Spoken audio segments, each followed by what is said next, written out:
En su Biblia, Génesis 49, por favor.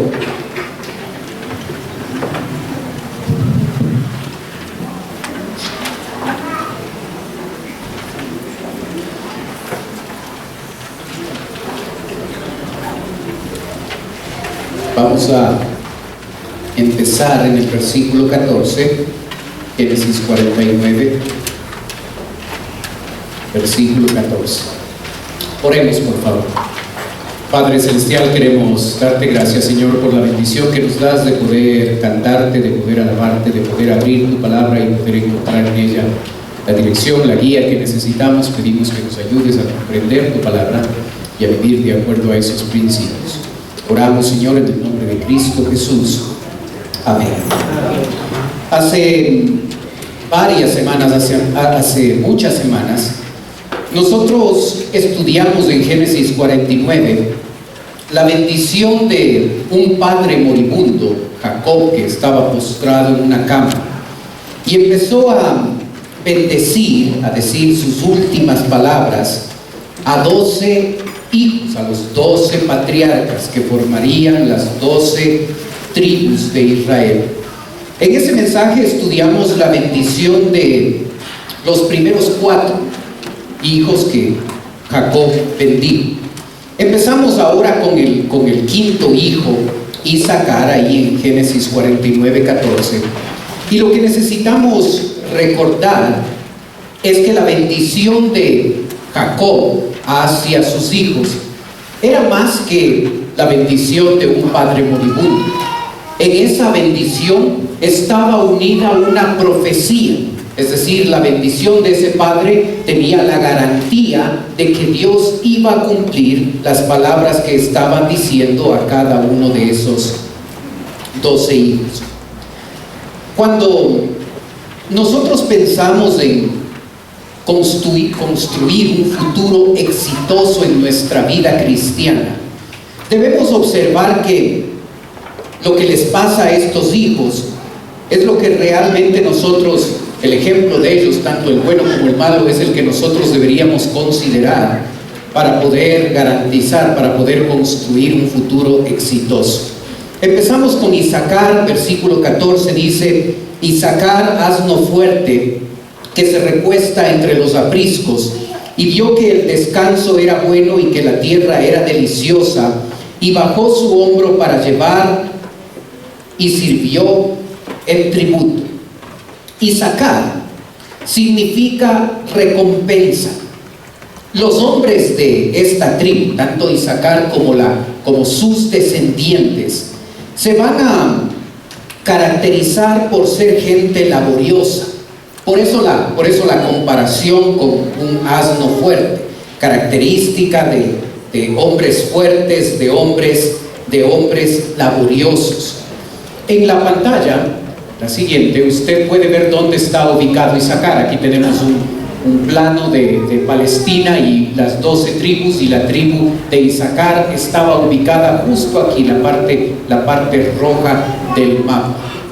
Lo interesante es que Isacar se dedicó a ser un granjero. Ese era su trabajo, esa era su función, ese era su empleo. Era un granjero. No era un pastor, era un granjero. Lo interesante es que al observar una cita de Deuteronomio 3, donde se vuelve a repetir las bendiciones de ellos, observamos en pantalla, el texto dice: a Zabulón dijo: alégrate, Zabulón, cuando salieres, y tú, Isacar, en tus tiendas. Llamarán a los pueblos y a su monte, allí sacrificarán sacrificios de justicia, por lo que chuparán la abundancia de los mares y los tesoros escondidos de la arena. Este pasaje nos da dos elementos que nos ayudan a entender de mejor manera la bendición que su papá le está dando. Recuerden, Isacar es un granjero. Dos palabras importantes en este pasaje es tiendas, palabra que es utilizada, sobre todo que llega a aparecer en el Talmud, como un sitio de reunión para estudiar la palabra de Dios. Interesante el uso de esa palabra tiendas en la cultura judía. Y también esto nos encuentra apoyo en el versículo 19, donde dice: allí sacrificarán sacrificios de justicia. Entonces este hombre, siendo un granjero, una de las características en su vida es que la parte espiritual llegaba a ser algo importante. Debemos tener mucho cuidado que nuestra profesión nos haga desconectar de nuestra relación con Dios. Debemos cuidar que nuestra profesión no nos lleve al punto de no tener tiempo para servir a Dios, para reunirnos, para adorar a Dios, para enfatizar una buena vida cristiana. Isaacar fue un hombre y una tribu exitosa, porque sin ser pastor, llegó a ser un hombre que dio importancia a su vida cristiana. Y esa es la enseñanza que nos da este hombre, para que nosotros podamos entender cómo se construye un futuro exitoso. No importa la función, el trabajo que usted tenga, no importa qué es lo que hace para ganarse la vida, eso nunca debe entrar en conflicto con su vida espiritual. Para Isaacar, la vida espiritual era una prioridad. Luego en versículo 16 tenemos al otro hijo que recibe la bendición de Jacob, y el texto dice: Dan juzgará a su pueblo como una de las tribus de Israel. Será Dan serpiente junto al camino, víbora junto a la senda, que muerde los talones del caballo y hace caer hacia atrás al jinete. Tu salvación esperaré, oh Jehová. La característica de este hombre se resume en dos palabras: juez y serpiente. Este hombre había tenido el privilegio de ser un juez en la nación de Israel. Eso es lo que iba a pasar con él y con su descendencia. Debemos recordar que Salomón viene de esta tribu. Él fue un juez de Israel, y teniendo el privilegio de tener una posición importante, la posición de juez, la posición de líder, llegó a desperdiciar esa bendición y llegó a ser comparado como una serpiente que con astucia se esconde por los matorrales. Es una víbora junto a la senda que cuando pasa algún caminante muerde los talones de él, o muerde los talones de los caballos. Así se caracterizó este hombre, siendo un hombre que, teniendo un alto privilegio, una gran bendición de parte de Dios al ser juez, menospreció su bendición, menospreció lo que Dios quería hacer en él y en esta tribu, y llegó al punto de ser como la serpiente. Es interesante que en Apocalipsis, cuando se menciona a las 12 tribus, no se menciona a Adán. Es interesante que algunos estudiosos de la Biblia creen que el anticristo va a venir de la tribu de Adán, bendecido, con privilegios, pero tomando decisiones en su vida que le transformaron en una serpiente, asemejándose más a Satanás que un juez de Israel. Después tenemos a Gad en versículo 19, y el texto dice: Gad, ejército lo acometerá, mas él acometerá al fin. En la pantalla usted en el mapa puede observar dónde está la tribu de Gad. Aquí está ubicada. Lo interesante de la ubicación es que esa ubicación lleva a Gad a ser una tribu vulnerable por los ataques de otros pueblos, los amonitas, principalmente los moabitas. Y por eso su vida, la vida de él y la vida de la tribu, va a caracterizarse por siempre estar luchando, siempre estar en conflicto, siempre estar guerreando con otra gente que quiere conquistarle, que quiere hacerle daño. Y por eso el texto dice: Gad, ejército lo acometerá, mas él acometerá al fin. Su vida se caracterizará por luchar, por pelear, por guerrear. Pero al final, cuando esta tribu estaba confiando en el Señor, pudo ver que en esas luchas que tenía, salía victorioso. Hermano, nuestra vida es una vida que está caracterizada por las luchas. Nos caracterizamos por luchar en contra de circunstancias difíciles, luchar en contra de tentaciones y de situaciones y pecados que quieren que nosotros caigamos derrotados. Así es nuestra vida. Algunos más, algunos menos, pero todos nosotros luchamos contra un sistema que no busca a Dios. Probablemente cada día, cada semana, constantemente estamos luchando contra situaciones difíciles, circunstancias complicadas, gente que nos tienta, circunstancias que tratan de sacar lo peor de nosotros.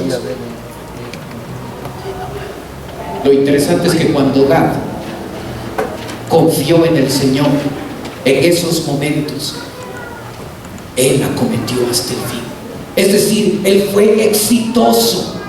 Al final, a pesar de las luchas, a pesar de todo eso, cuando depositó su confianza, cuando se afianzó en su relación con Dios, esta tribu de Gad pudo ver éxito. Primera de Crónicas 12 nos muestra, sobre todo en la época de Saúl y en la época de David, fue donde más disfrutaron esta gente, disfrutó del éxito que viene por confiar en Dios a pesar de enfrentar circunstancias difíciles.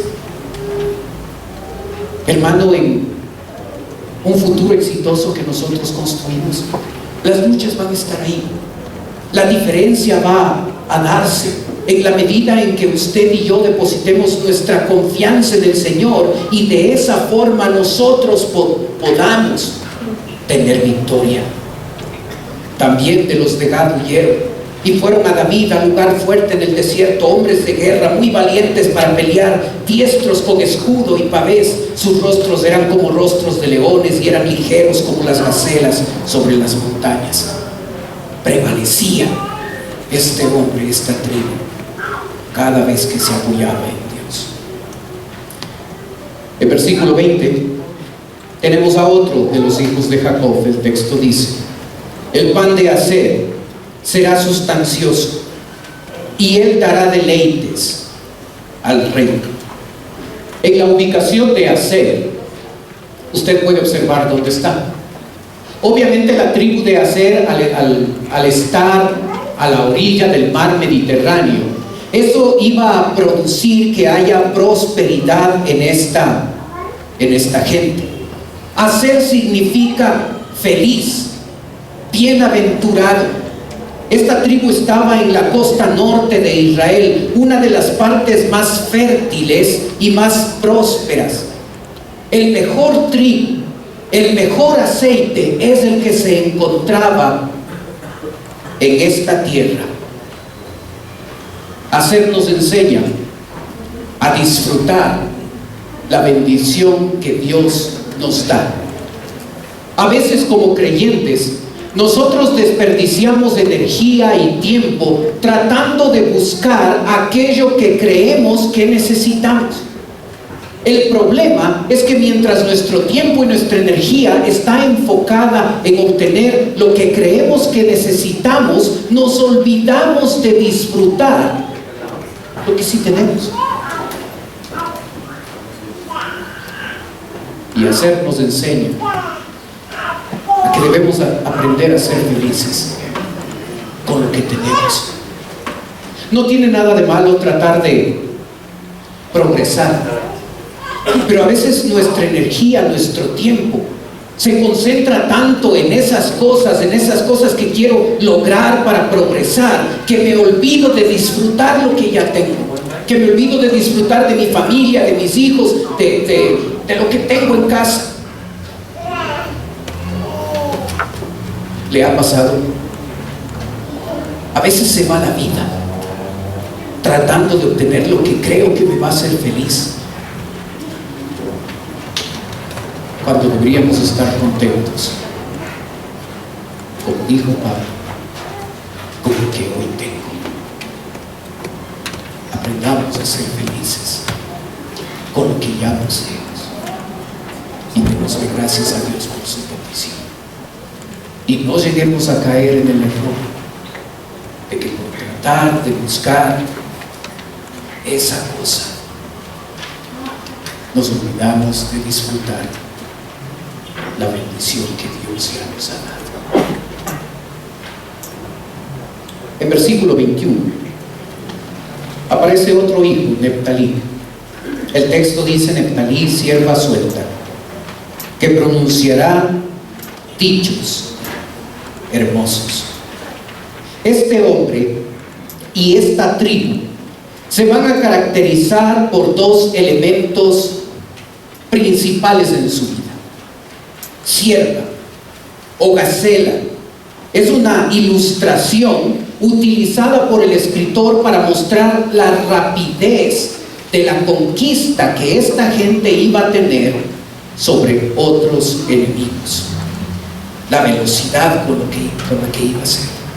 Pero también se llega a caracterizar por los dichos hermosos. La elocuencia iba a ser parte de esta gente. Allá en Jueces 4, Barak, uno de los famosos líderes de la nación, era de esta tribu. Llegó a ser rápido en conquistar y llegó a ser un hombre elocuente. Débora formó parte de esta tribu de Neftalí. Y es interesante que todos los apóstoles, excepto Judas, todos los apóstoles salieron de la tribu de Benjamín. Gente rápida, gente veloz, gente que a pesar de ser sin letras del vulgo y todo eso, proclamaba la palabra de Dios a la gente que necesitaba. El Salmo 18 dice: ¿quién hace mis pies como de siervas y me hace estar firme sobre mis alturas? Las siervas, en muchas de las ocasiones, tienden a ubicarse en un lugar de la montaña donde con dificultad lo único que avanza en esos pedazos, en esos lugares de la montaña, son sus cuatro patas. El precipicio está cercano, si se resbalan un poco pueden caer y pueden morir. Pero tienen la particularidad de que aún en ese poco espacio, estar ahí y estar firmes. Y por eso la referencia en el Salmo de que pueden estar firmes sobre mis alturas. La sierva puede estar en un lugar pequeñito, donde tiene espacio solo para poner sus cuatro patas y el precipicio está ahí. Y el texto dice: ¿quién hace mis pies? Referencia a Dios. Él es quien hace que mis pies, aún en un sitio pequeño, peligroso, pueda estar firme. La tribu de Neftalí nos enseña a nosotros que nuestra firmeza no está dada por otras circunstancias diferentes a la persona de Dios. A veces nuestra vida llega a intranquilizarse cuando vemos que la política no es lo que nosotros queremos, cuando las decisiones que se toman en la nación son diferentes o son ilógicas o crean en nosotros inestabilidad. Y a pesar de que las decisiones puedan ser equivocadas, usted y yo, hermano, deberíamos recordar que nuestra firmeza no descansa en que en Carondelet se tomen decisiones correctas o incorrectas. Nuestra firmeza debería descansar en nuestro Dios. Él es el que da firmeza a la sierva, aun cuando esté en las alturas. Y debemos aprender como Neftalí, un hombre que aprendió, una tribu que aprendió a confiar en Dios y a no desesperarse porque estamos en crisis y porque las circunstancias parecen ser complicadas. Debemos enfocarnos como Neftalí lo hacía. En vez de enfocarnos en los problemas y dificultades, ser como la gacela que rápidamente lleva el mensaje del Evangelio a tanta gente que necesita escuchar de Cristo. Como lo hicieron los apóstoles, descendientes de la tribu de Neftalí. Para finalizar, la bendición de Jacob va a venir sobre los dos hijos de Raquel, José y Benjamín. En el caso de José, aprendemos tres principios importantes en torno a su vida. El primero de ellos en el versículo 23, el texto dice: le causaron amargura, le asaetearon y le aborrecieron los arqueros. El escritor está resumiendo con tres palabras: amargura, asaetearon y aborrecieron, años de vida en el caso de José, donde sufrió tremendamente. Desde ser un muchacho de 17 años y ser metido en un hueco porque sus hermanos le tenían envidia, de ser sacado de esa cisterna para ser vendido por unas pocas monedas a los egipcios, de ser acusado injustamente por una mujer, cuando esta mujer le hace una propuesta indecente y José, para mantener su integridad y su vida cristiana, dice no y le meten preso. La vida de José caracterizada por problemas y dificultades, años de problemas. Y cuando nosotros vemos los problemas y las dificultades de José, mi conclusión personal es que nosotros nos quejamos mucho por los grandes problemas que tenemos. Cuando un hijo de Dios como José se mantuvo firme, a pesar de que esos problemas él no los merecía, a pesar de que cuando quiso mostrar un ejemplo adecuado y correcto, le dijo no a esa mujer que quería tener sexo con él, y por actuar de manera correcta le meten preso. Los problemas de José son grandes, probablemente similar a nosotros. Probablemente nosotros nos identificamos con él porque nosotros luchamos también con problemas. Puede ser que usted hoy se encuentra enfrentando una dificultad complicada en torno a la economía, en torno a la familia, en torno a algo que no está saliendo como debería salir. Y a pesar de que ha tratado de ser buen cristiano y portarse bien, lo que ha pasado es que se han profundizado mucho más esos problemas, como le pasó a José, tratando de vivir como a Dios le agrada. Y lo que vino a la vida de él fueron mayores problemas. Pero sabe, mientras nosotros nos llegamos a enfocar tanto en los problemas, deberíamos aprender que José aprendió a enfocarse en el Dios que le iba a ayudar a enfrentar esos problemas.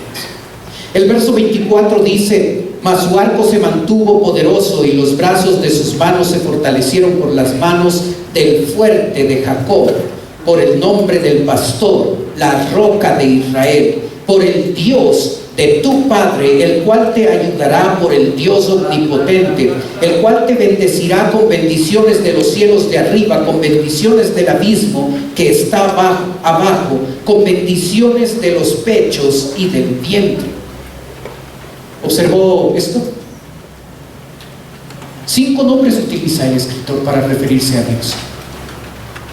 Fuerte de Jacob, haciendo referencia a que José creía en un Dios protector. Se le llama a Dios pastor, es decir, aquel que guía. Se le llama pastor a Dios roca, donde nosotros podemos encontrar confianza y estabilidad. Se le llama a Dios el Dios de tu Padre, haciendo referencia a la salvación, no solo personal, sino a la salvación de cualquier situación complicada. Se le llama a Dios el Dios omnipotente, es decir, el todopoderoso. Y una de las cosas que nosotros hacemos mal es enfocarnos tanto en los problemas y en las dificultades que nos olvidamos de enfocarnos en el Dios grande, poderoso que nosotros decimos tener. Y ahí se halla el problema. Los problemas van a ser parte de la vida, hermano. A algunos les va a tocar más fuerte, a otros menos. Pero los problemas son parte de la vida. Y nosotros debemos saber que mientras más grandes fueron los problemas que José enfrentó, más grande fue la experiencia que José pudo tener de manera personal y de manera práctica de observar a un Dios real en medio de sus vidas. No nos gustan los problemas. A veces oramos porque Dios nos quite los problemas, olvidándonos que los problemas tienen el objetivo de desarrollar en nosotros una madurez y una visión mucho más profunda de ese Dios en nuestra vida. Los problemas están diseñados o para amargarnos, como la mayoría de gente hace, o para poder recibir en medio de los problemas una experiencia personal y real de un Dios grande y un Dios poderoso que puede intervenir en mis problemas, a veces no quitándome esos problemas, pero sí dándome la gracia, la paz y la sabiduría que necesito para enfrentarlos. La grandeza de Dios, y aquí este es un ejemplo, este es un principio eterno. La grandeza de Dios va a ser conocida por aquel que sufre mucho. Así es que los problemas son bendiciones disfrazadas que me permiten desarrollar mi fe y mi confianza y me van a permitir experimentar la grandeza, el poder y la realidad de un Dios que muchas de las veces en la vida del creyente solo es un Dios teórico.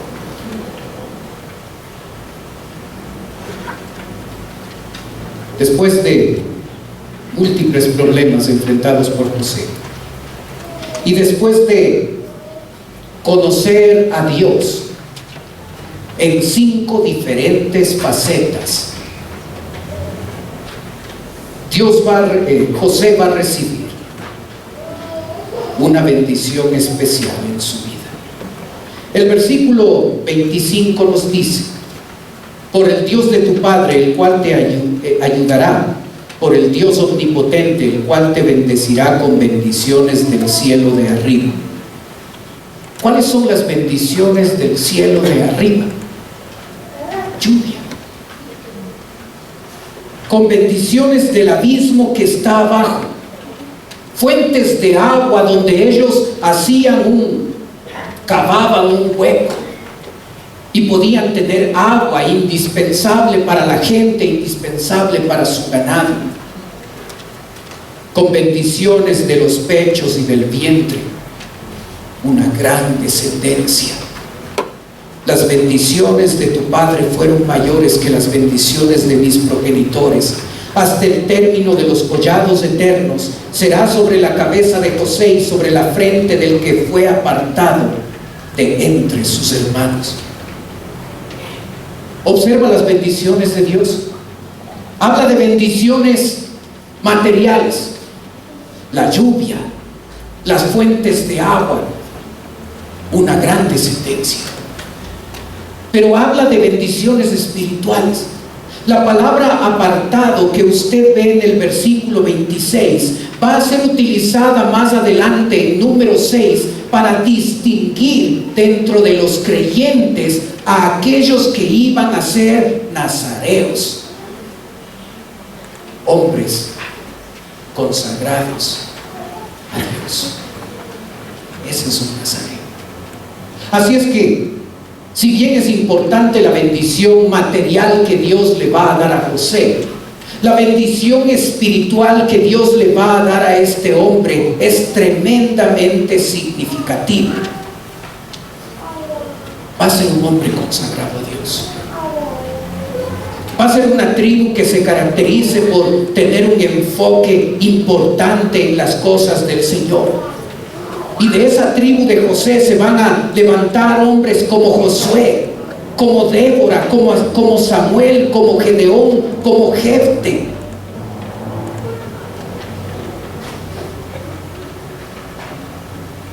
Por supuesto, no todo es color de rosas. Y en 2 de Crónicas 25 vamos a observar la parte negativa de esta tribu. Cuando por sus malas decisiones se apartó y tuvo episodios de idolatría y de alianzas impías. Pero en términos generales, las dos tribus que salieron de José fue gente consagrada a Dios, que daba importancia a lo espiritual, y eso produjo en ellos un futuro exitoso. Al final, en versículo 27, tenemos la bendición de Dios a Benjamín. El texto dice: Benjamín es lobo arrebatador. A la mañana comerá la presa y a la tarde repartirá los despojos.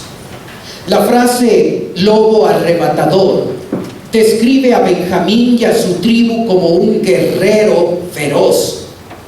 La tribu que tenía la mayor habilidad en torno a la conquista, en torno a la guerra, era Benjamín.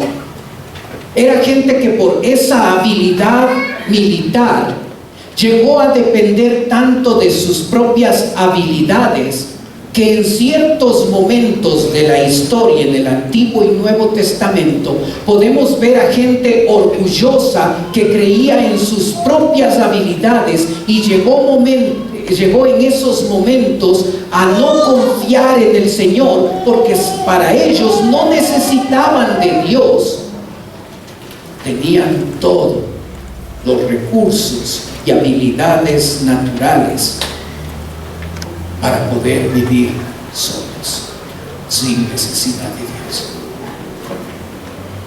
Jueces capítulo 19 es un momento de estos, donde esta tribu, por confiar en sus propias habilidades, dejaron de seguir a Dios.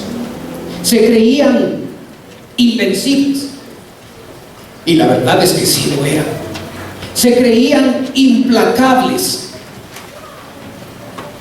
y hubo momentos donde se apartaron del Señor. Y no fue sino por la intervención de Dios. Por ejemplo, en Jueces 20, que Dios tuvo que darles una tremenda lección, mostrándoles que a pesar de ser gente dotada con muchas habilidades, debían hacer a un lado su orgullo y confiar en Dios. Allá en Génesis, en Jueces 19, cuando nadie les podía parar porque eran invencibles, cuando lucharon ellos con sus propios hermanos, las otras tribus, y nadie les podía vencer.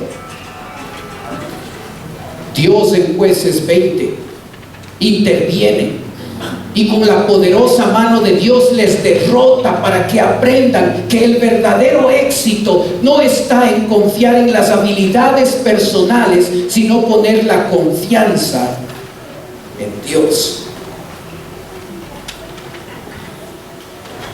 A pesar de todo esto, según Deuteronomio 33, a Benjamín dijo: el amado de Jehová habitará confiado cerca de él, lo cubrirá siempre, entre sus hombros morará. A pesar de esto, esta tribu era amada por Dios. ¿Sabe quién nació de esta tribu? Saúl, el implacable Saúl, que por muchas veces trató de matar al rey David. ¿Sabe quién más nació de esta tribu? El apóstol Pablo.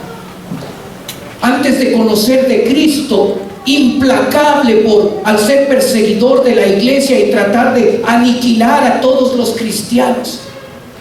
Y luego, cuando este hombre tiene un encuentro personal con Dios, el apóstol Pablo se convierte en un hombre implacable en la predicación de la palabra de Dios. ¡Qué tremendo! ¡Qué tremenda característica que tenía esta tribu! Se caracterizaban por ser implacables. Pero cuando se desconectaban de Dios, eran implacables para lo malo. Pero cuando estaban conectados con Dios, eran implacables para lo bueno, para predicar la palabra. Como el apóstol. El apóstol Pablo.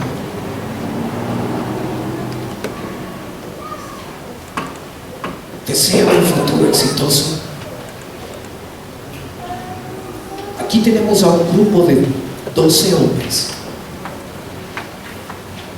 que por sus decisiones personales y por sus decisiones presentes construyeron un futuro exitoso.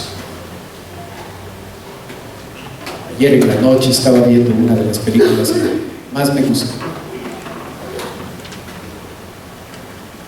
Y recuerdo siempre una frase de esa película, es muy pertinente. El futuro no está escrito. Las decisiones que tomas hoy en el presente determinarán el futuro que tienes. Tu familia puede ser una influencia tremenda para lo bueno y para lo malo. Solamente es una influencia. Tú podrás tomar decisiones y esas decisiones harán que tu futuro sea exitoso. Cada uno de estos hombres con una tendencia natural, porque esa bendición estaba ligada a una profecía que se iba a cumplir en cada uno de ellos. Cada uno de ellos con una tendencia. Pero esa tendencia no marcaba finalmente su vida. Puede ser que tú tienes padres que no te guían hacia lo bueno. Puede ser que tienes padres que te guían hacia las cosas correctas. Puede ser que el ejemplo que tú has visto en tu familia, en la sociedad, con la gente que te relacionas, no ha sido bueno. Eso no determina tu vida. Va a haber influencia de eso, por supuesto, pero no determina tu vida. Tú y yo somos responsables delante de Dios de las decisiones que tomamos. Y así como esta gente tomó decisiones que marcaron su vida, tú y yo podemos tomar decisiones hoy que nos garanticen un futuro exitoso. Aprendamos de Isaacar, un granjero. Nunca su trabajo fue un obstáculo para ser un buen cristiano, para estudiar la Biblia, para dar frutos de justicia. Aprendamos de Dan, el mal ejemplo de él, que a pesar de tener una posición importante, ser uno de los jueces de Israel, menospreció su legado, su posición, y se caracterizó por ser como la serpiente, acechando y haciendo cosas malas. Aprendamos de Gad, que se caracterizó por ser victorioso, porque a pesar de que le tocó luchar por la ubicación geográfica, le tocó luchar con muchos, cuando confió en el Señor, acometió hasta el fin, fue victorioso. Y tus luchas, y en tus luchas complicadas, hermano, tú tendrás la victoria en la medida en que pones la confianza en tu Señor. Aprendamos de Acén, que decidió ser feliz con lo que tenía, que no dejó de disfrutar de la bendición que Dios le había dado, tratando de buscar y obtener algo, y al buscar alguna cosa que finalmente nos va a hacer feliz, nos olvidamos de disfrutar lo que ya tenemos. Aprendamos de Neftalí, un hombre rápido en la proclamación de la palabra, un hombre que no puso pretextos, un hombre de esta tribu vinieron los discípulos, que aún siendo hombres del vulgo y sin letras, sin tener las habilidades y los privilegios y los beneficios que nosotros ahora podemos tener, a pesar de eso eran como siervas, rápidos en la proclamación de la palabra. Aprendamos de José, que no se echó al abandono a pesar de todos los múltiples problemas que tuvo, sino que confió en Dios y llegó a experimentar la grandeza de Dios en su vida, y finalmente la bendición material, pero sobre todo espiritual, en su vida y en su descendencia. Decidamos como Benjamín, implacables, no para lo malo, para lo bueno, como el apóstol Pablo lo hizo, convencido de quién había creído, convencido de su Señor, sin avergonzarse, sin ir el día lunes escondida la Biblia en la mochila, o sin llevar la Biblia al trabajo, sin tratar de que nadie se entere que soy cristiano, sino más bien mostrando de manera implacable quién soy y a quién sirvo. No nos avergonzamos de hablar a todos del equipo de fútbol del cual somos hinchas. No nos avergonzamos de hablar del político que apoyamos o del político que criticamos. ¿Cuántas veces sí nos avergonzamos del creador en el que decimos creer? Implacable para lo bueno. Y si reproducimos las buenas decisiones de esta gente y nos cuidamos de las malas decisiones que también ellos tomaron, podremos disfrutar de un futuro exitoso. Oremos.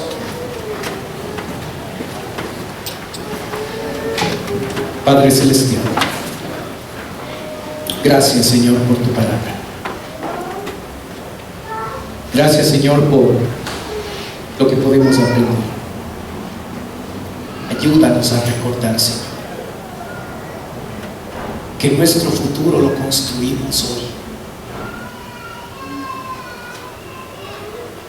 Con esas decisiones incorrectas y con esas decisiones correctas, hoy construimos nuestro futuro. Y hoy vamos a ser una influencia tremenda para nuestra gente, para nuestra familia. Yo te pido, Padre, que nos ayudes a elegir con cuidado, que nos ayudes a basar nuestras decisiones en tu palabra, que nos ayudes a no salir con la nuestra, a buscar lo que tú quieres. Ayúdanos, Señor.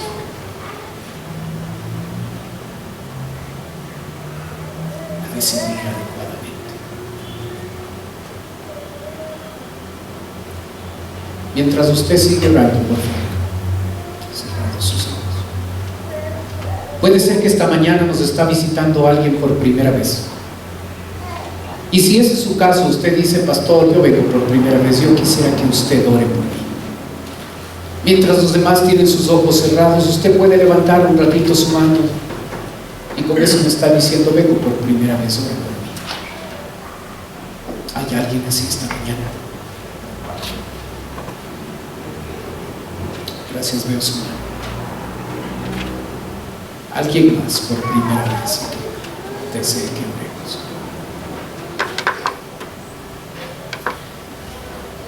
Para la persona que nos visita, en un momento voy a orar por usted, como le dije. Quisiera ofrecerle algo más, totalmente voluntario, no se sienta presionado.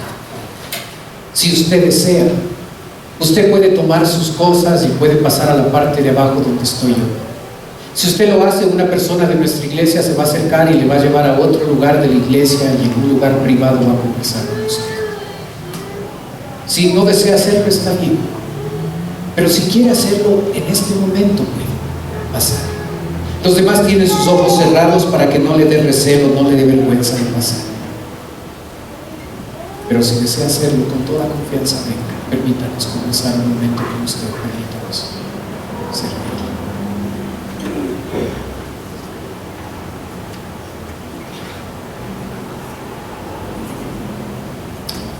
Padre Celestial,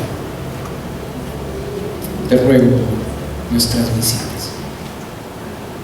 Señor, tú que conoces sus vidas, te ruego que conforme a tu plan y tu voluntad tú puedas suplir sus necesidades. Ayúdanos a nosotros, tus hijos, Señor, a saber que un futuro exitoso está relacionado primariamente con nuestra relación contigo. Ayúdanos a conectarnos a ti. Ayúdanos a recordar que tú eres bueno, que lo que quieres en nuestra vida es bendecirla. Ayúdanos a recordar que tu misericordia es para siempre y que cada día tu misericordia y tu fidelidad se renueva. Gracias, Padre, por ser bueno, porque tu justicia es eterna. Ayúdanos a deleitarnos en ti y en tu palabra. Pedimos tu bendición. Oramos en el nombre de Cristo Jesús. Amén. Puestos de pie, cantemos, por favor.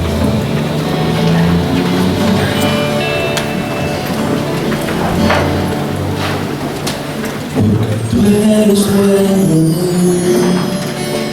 porque para siempre tu misericordia es verdad. Sé que en ti puedo confiar, me sostienes con tu gran fidelidad. Porque tú eres bueno, porque tu justicia eterna es.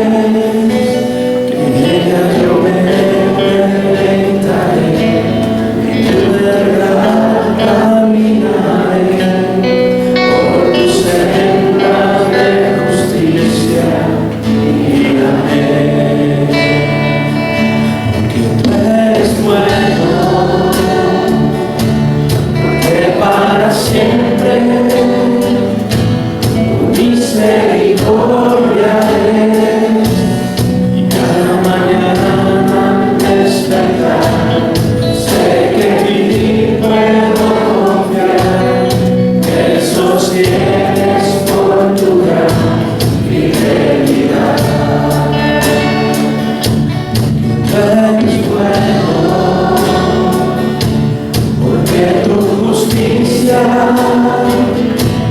justicia